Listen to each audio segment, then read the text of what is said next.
Hola, quiero contarles que el episodio de hoy refiere a la historia de un loco, quien les habla, que replica en la historia de miles o millones de locos conocidos por mí, como ya verán en este programa, o anónimos, que andan por ahí en cualquier punto del planeta padeciendo tener que explicar lo inexplicable.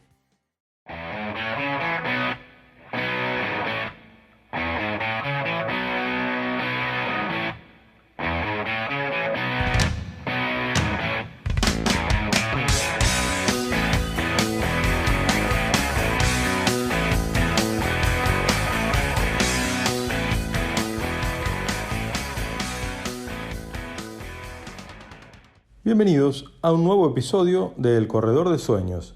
Bienvenidos a mi versión personal de la historia de Rush. Pero antes de comenzar, quería aclararles a los fieles seguidores del Power Trio canadiense que sepan disculpar algunas obviedades largamente conocidas por ser fan de ellos. Entiéndase este episodio una humilde intención de explicar, en mi caso personal, y como veremos de varios más, una pasión de más de 35 años a aquellos que no conocen de su existencia o solo la tienen brevemente. Y a los oyentes en general, que no esperen una cronología exacta de inicio a fin de la banda, porque para eso está la web, Wikipedia, YouTube, Spotify y tanta data que es de fácil acceso hoy día. Por aquí, humildemente, trataré de referenciar distintas cuestiones que generaron desde hace mucho tiempo una empatía absoluta con Jedi, Alex y fundamentalmente Neil, el profesor.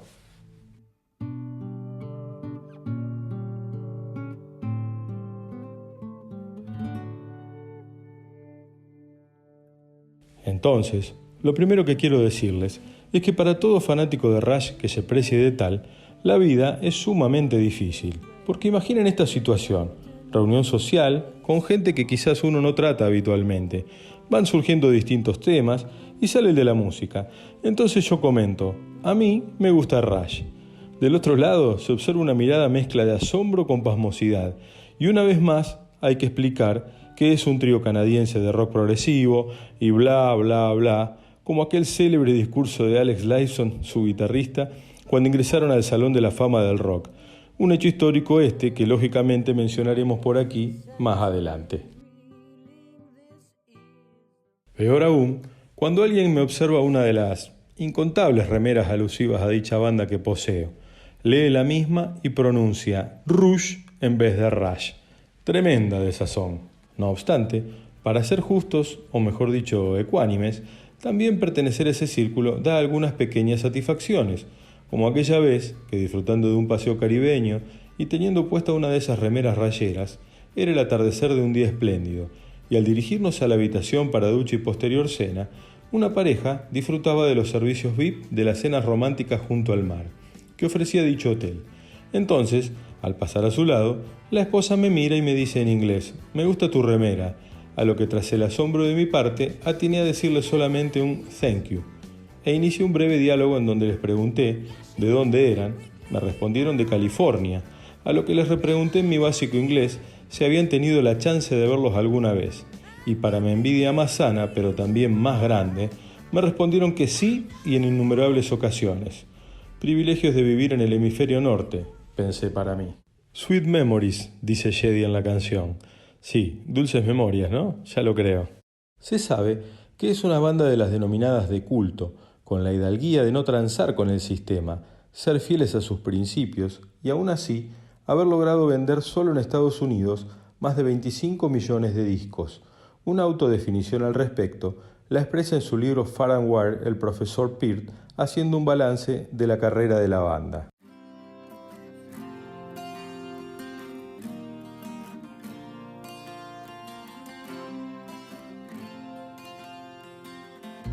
En el verano de 1974 me uní a Rush y me convertí en músico a tiempo completo. Un gran sueño logrado allí con eso. Desde entonces, Alex, Jedi y yo hemos estado escribiendo, grabando y viajando juntos en una carrera que ha superado con creces nuestros sueños adolescentes más salvajes. Sin embargo, En el fondo, seguimos siendo tres personajes bastante diferentes que han forjado una forma de trabajar juntos año tras año durante 4 décadas y divertirnos haciéndolo. Por supuesto, en ese entonces, nunca imaginamos que sería el comienzo de 41 años juntos en una típica cosmovisión juvenil. Realmente, nunca pensamos en el futuro en absoluto, excepto como un vasto cosmos amorfo de infinitas posibilidades. Éramos solo 3 chicos jóvenes que crecerían juntos en la música y en la vida, pasando por todo lo que la música y la vida pueden arrojarle. Mientras tanto, estábamos haciendo lo que queríamos de la forma en que queríamos hacerlo. Esa es la cualidad de la que estoy más orgulloso, de verdad, solo que podemos ser un ejemplo frente a lo que a menudo parece, bueno, en realidad es, una fábrica de entretenimientos corporativos. En el epígrafe de Roadshow, refiriéndose a otro de sus libros, utilicé una cita atribuida a Hunter Thompson, que dice: «El negocio de la música es una trinchera de dinero cruel y superficial, un largo pasillo plástico donde los ladrones y proxenetas corren libres y los buenos hombres mueren como perros». También hay un lado negativo. Mis compañeros de banda y yo mostramos con el ejemplo que alguna vez era posible hacer una carrera en la música sin regalar o vender tu alma. Solo tiene que estar decidido y, por supuesto, afortunado.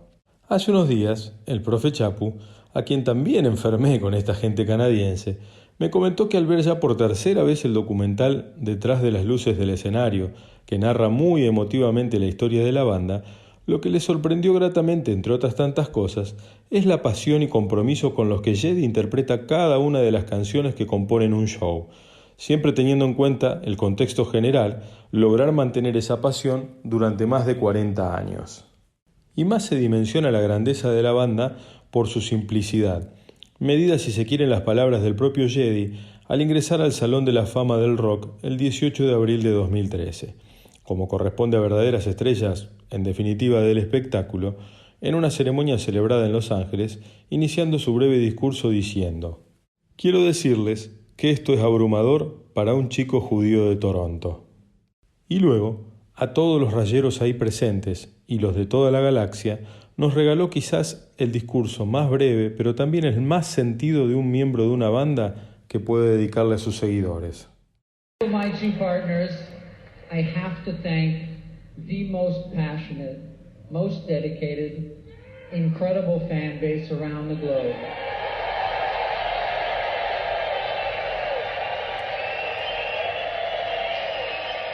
That's you guys, for not only supporting and encouraging our musical progress over the years, but for the insistence of their voices, which has most certainly led us to this evening.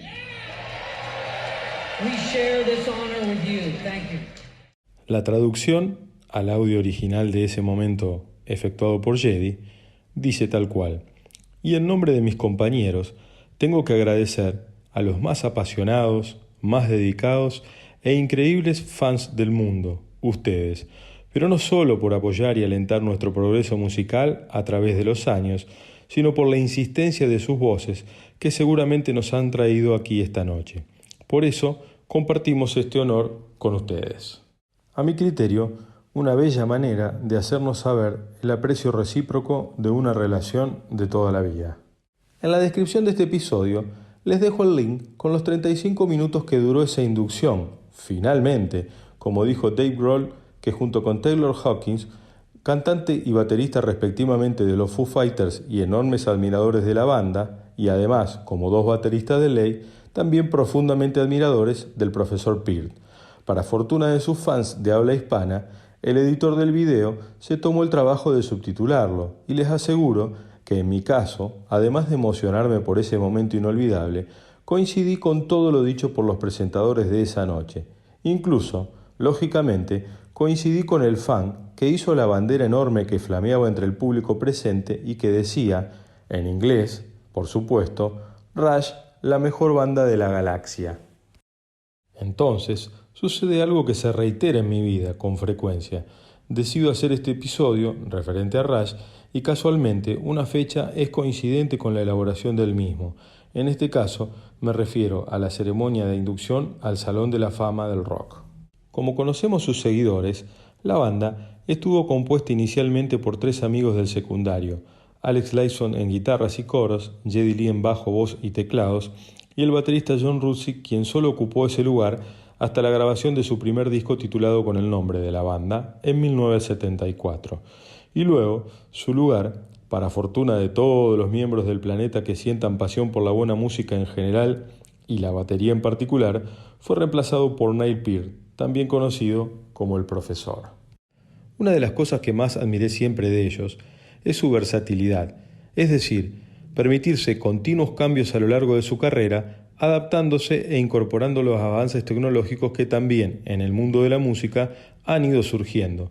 En su caso, una iniciación marcada claramente con mucha fuerza cercana al heavy metal e influenciados por sus gustos musicales como The Who o Led Zeppelin, lo que se nota en los primeros álbumes de la banda, con sonido y riff muy potentes y un ritmo admirablemente frenético, y con un Geddy haciendo valer su voz aguda propia de un contratenor. ¿No les parece?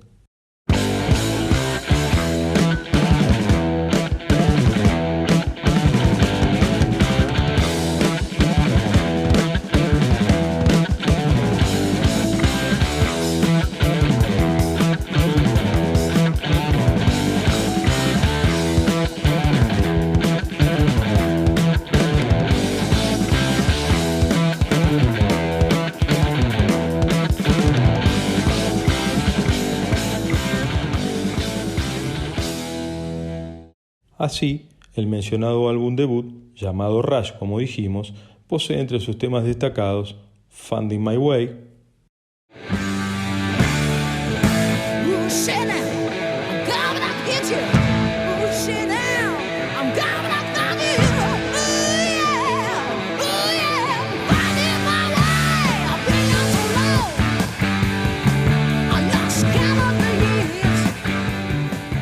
y Working Men.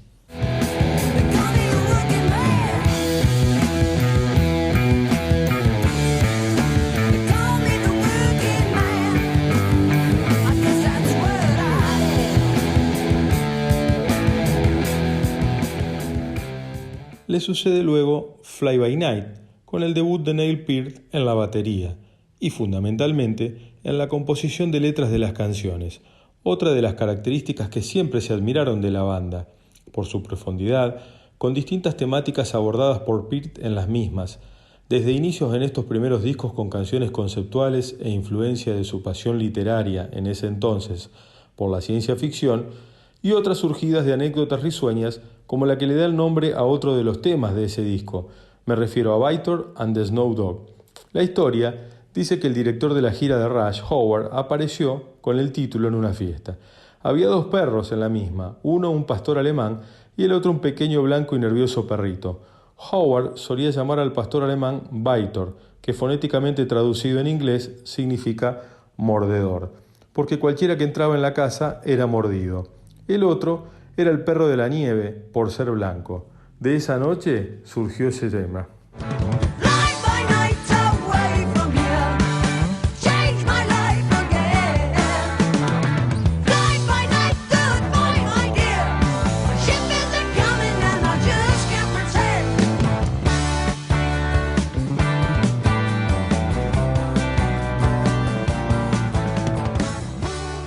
Pasando luego a centrarse Peart en temas de su interés personal, como la deshumanización, la ecología, las relaciones entre personas, la amenaza a la paz del planeta, entre tantas otras.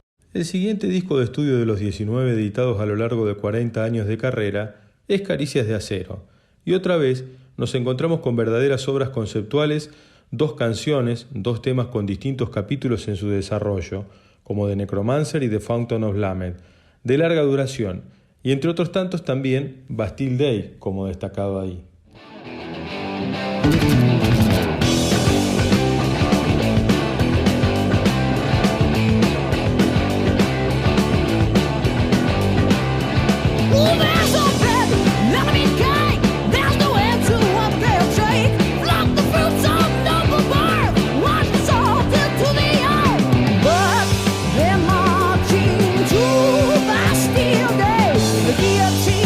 Claim her bloody prize.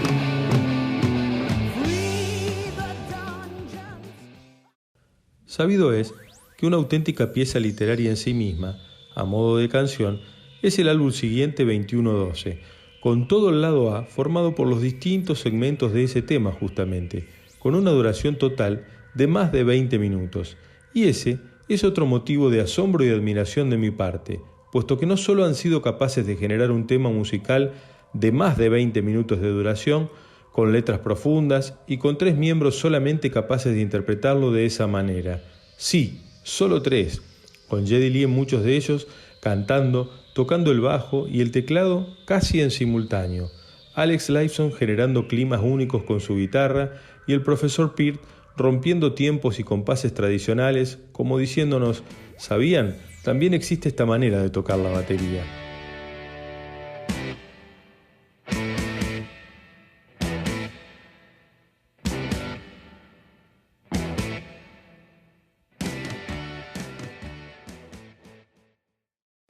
Además, en su lado B, destaco una balada bellísima como esta.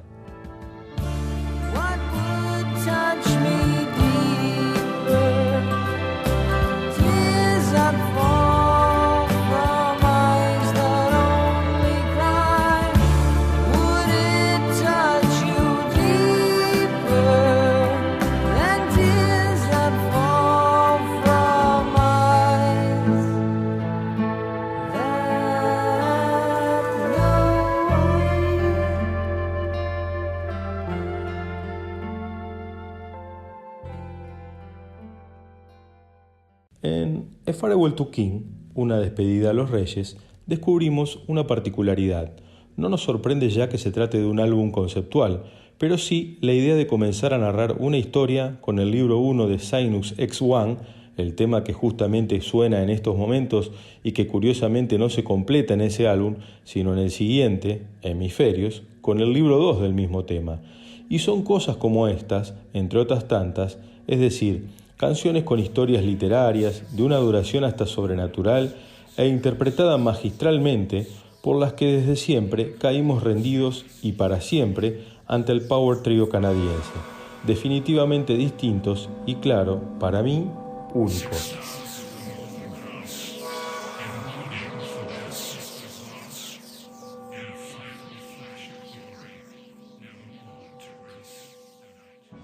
Pero si aún eso resultara insuficiente, además allí hay canciones como Closer to the Heart y por supuesto Xanadu.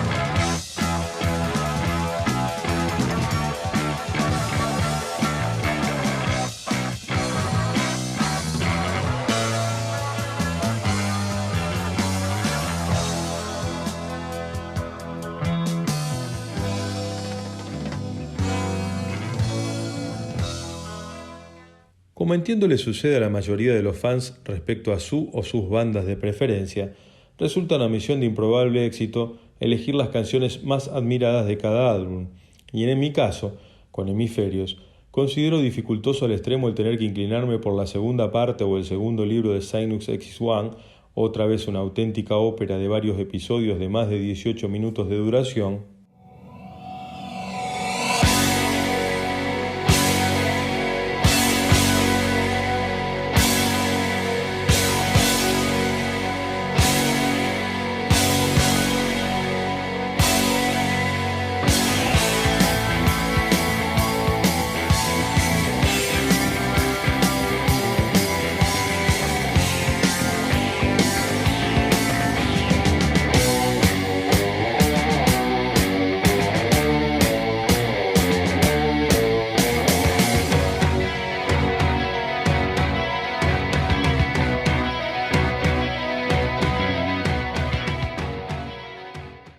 O maravillas inmortales como la Villa Stangiato, que inició este episodio justamente. O The Trees.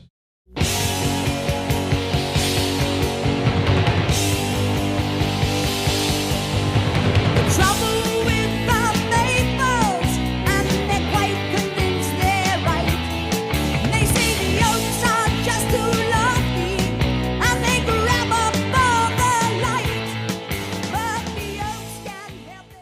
Destaco además de ellos que me enseñaron a escucharlos tridimensionalmente, es decir, tratando de apreciar lo que cada uno hacía en cada canción, cómo Jedi elevaba hasta el infinito su voz, Alex hacía un solo sublime y Peart me dejaba sin palabras por un rulo, un fill o una locura a toda velocidad.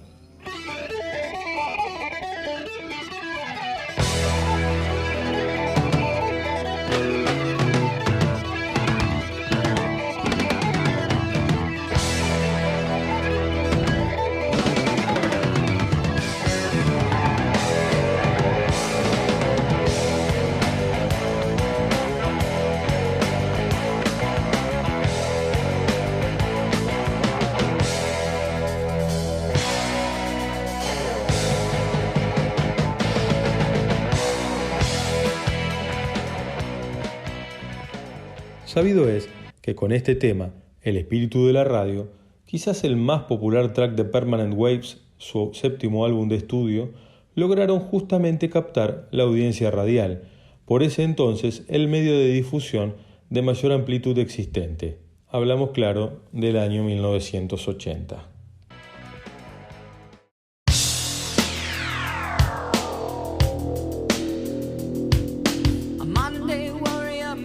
Y con Tom Sawyer, claro, el primer tema de su siguiente álbum Moving Pictures, un año después, definitivamente lograron instalarse en las grandes ligas del rock mundial.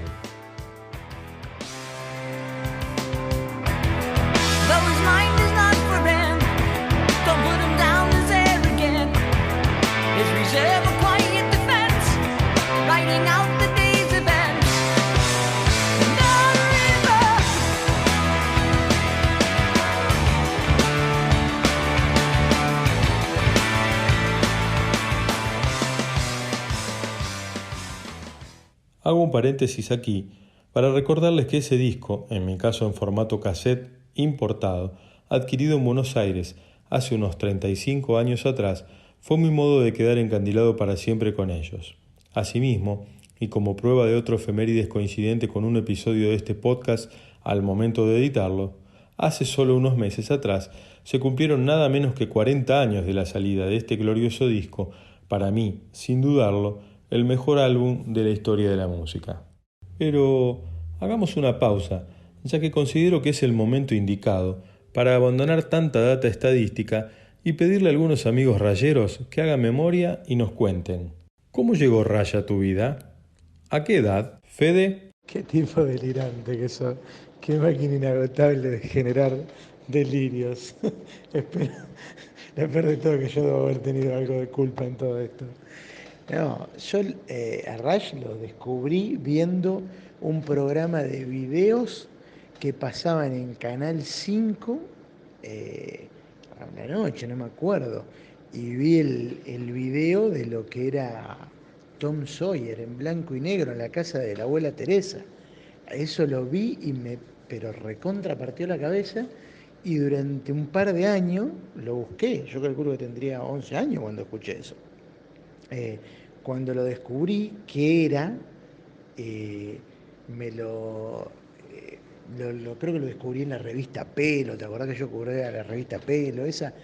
Y ahí descubrí lo que era, y un verano que fuimos a Buenos Aires con mi viejo, había una disquería, no sé si sería Palermo, Recoleta, que era re top, que compraba discos importados.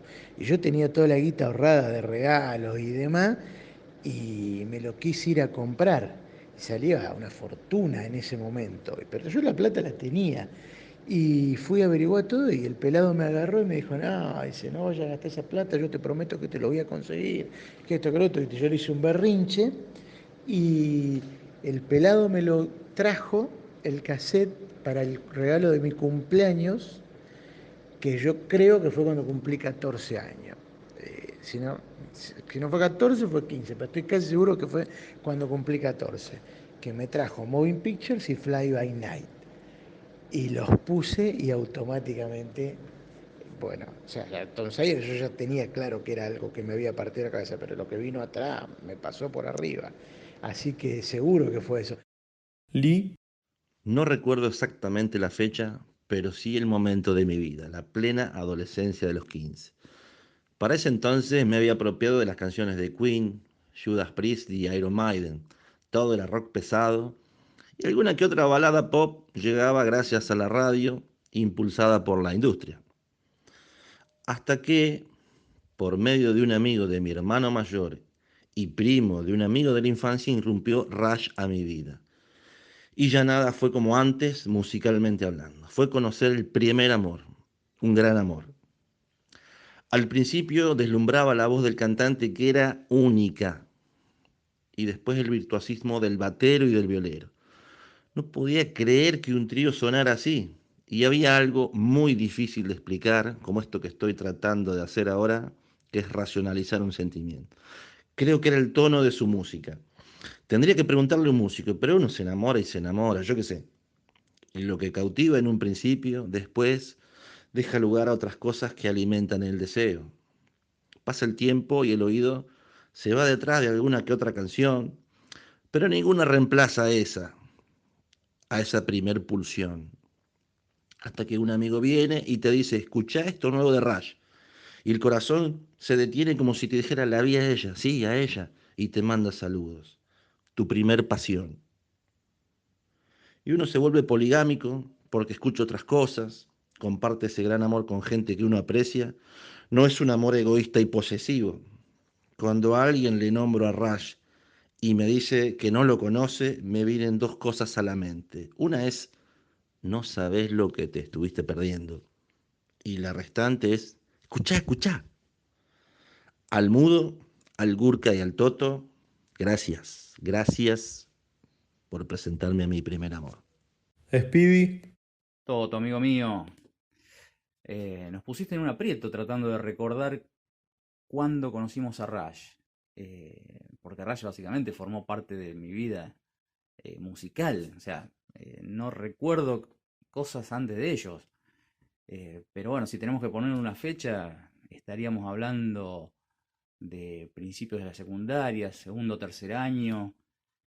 Calculemos un 1985. ¿Te acordás que andaba circulando ese viejo TDK con esa intro fantástica y ese comienzo mágico de Geddy entonando Tom Sawyer? Y bueno, eso fue el boom de la cabeza.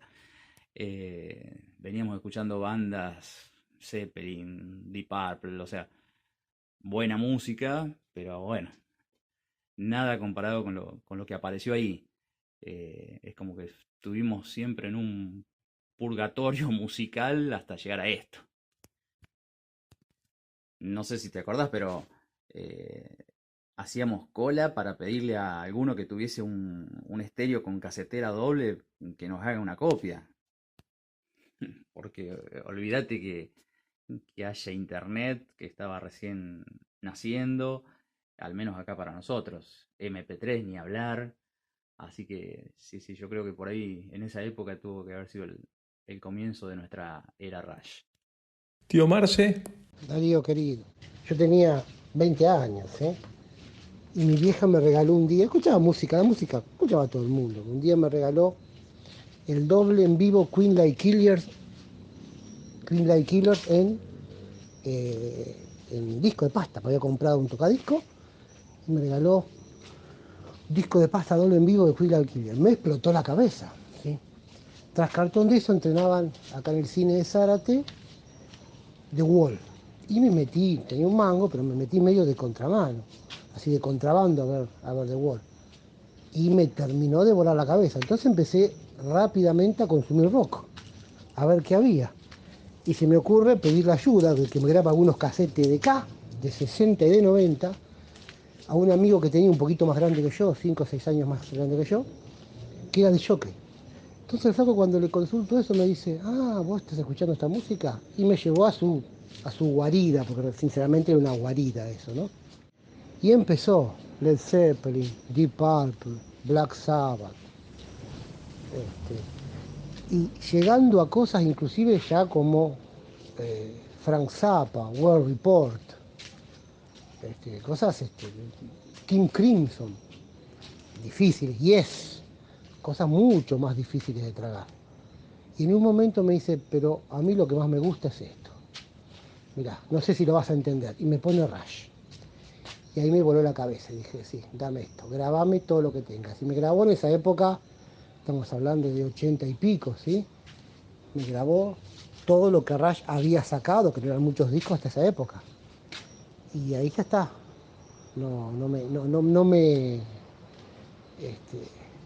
Me quedé prendido en eso y no me fui nunca más. ¿Sí? Obviamente que escucho todo tipo de música, lo que te imagines, pero eso fue sí, bueno, esto es lo que yo quiero, esto es lo que quiero escuchar, esto es lo que me representa. Les agradezco profundamente a los recientes locutores por la predisposición para contarnos un pedacito de su vida de afición a la Santísima Trinidad.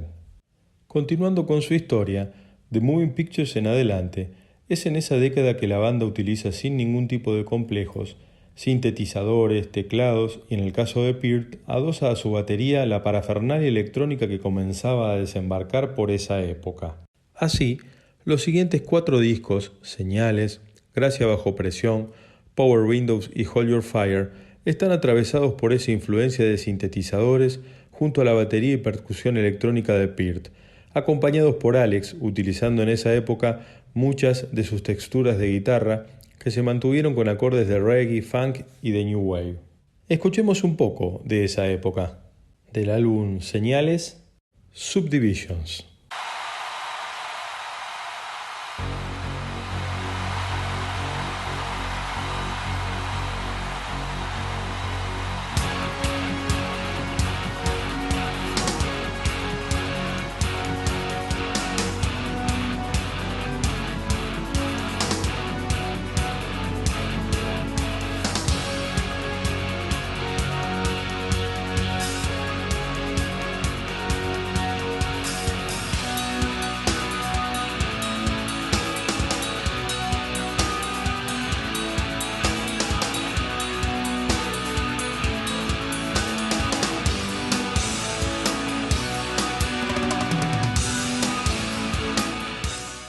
Del álbum Gracia bajo presión, Distant Early Warning.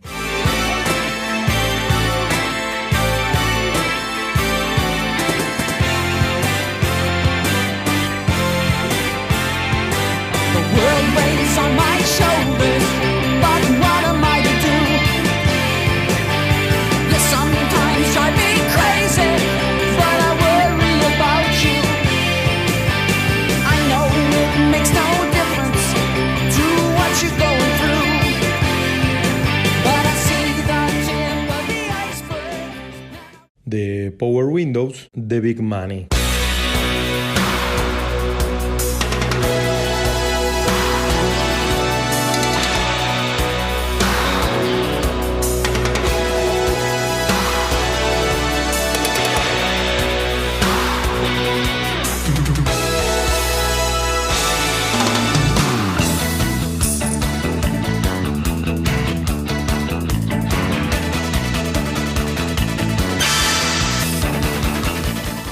Y del disco Hold Your Fire, Force 10.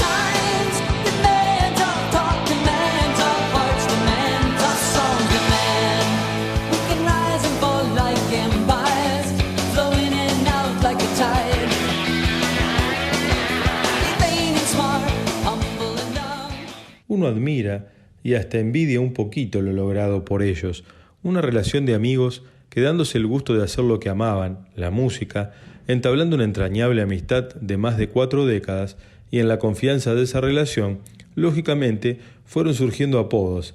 El origen de los mismos es explicado por el propio Peart en su libro Roadshow. Pratt, como se lo llamaba él, fue una obra de teatro sobre las distintas carnicerías de mi sencillo apellido anglosajón Peart, que se transformó en Niels Pratt a continuación, o solo Niels, como me llamaba Alex, o el señor P, como Jedi prefería.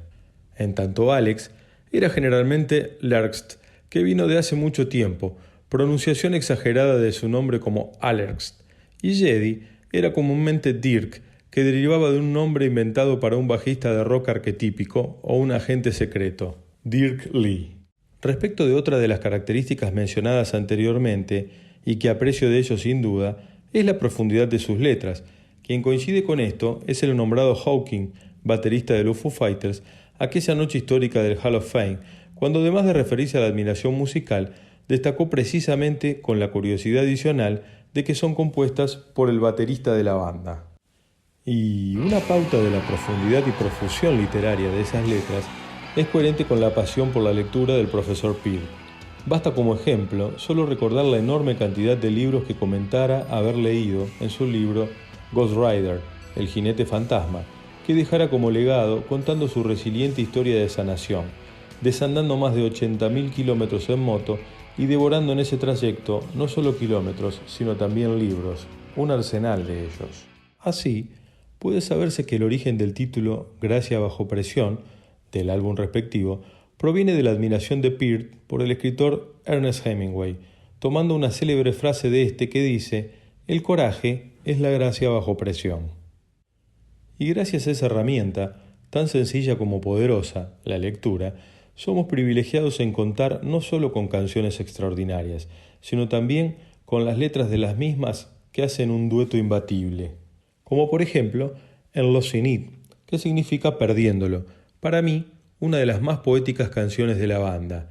Peart, basándose en el trágico final de Hemingway, cuando invitado a la Casa Blanca por el presidente, decidió quitarse la vida al no poder siquiera encontrar, justamente él, con las palabras adecuadas, rechazar dicha invitación, y un poco le rinde homenaje al hablar allí del escritor y su frustración por no lograr la inspiración que antes surgía con tanta fluidez. Y así, humildemente, mi homenaje a mis ídolos de siempre, Rush, en su primera parte, llega a su fin, prometiéndoles en breve la culminación de la historia. Y me despido justamente con Losing It, que nos sugiere que en la vida hay dos caminos o elecciones, al decirnos: algunos nacieron para mover el mundo y vivir sus fantasías, otros solo sueñan con los que les gustaría ser.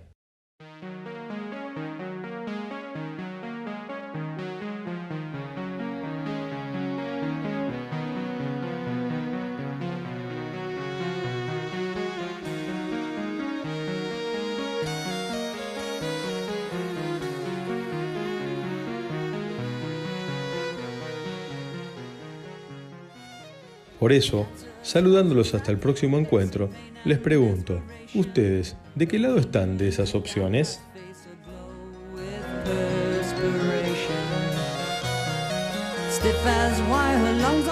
Hasta la próxima, soñadores.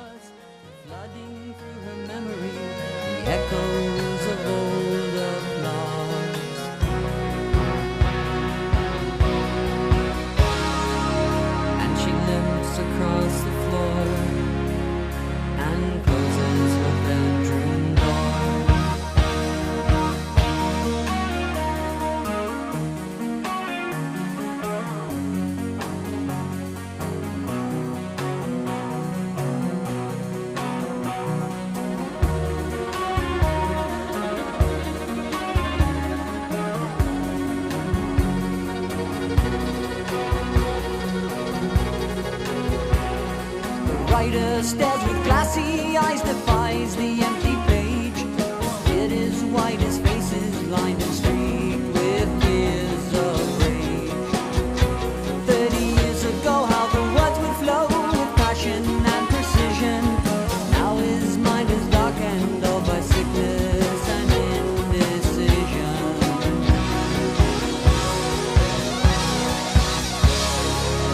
And he stares out the kitchen door, where the sun will rise no more.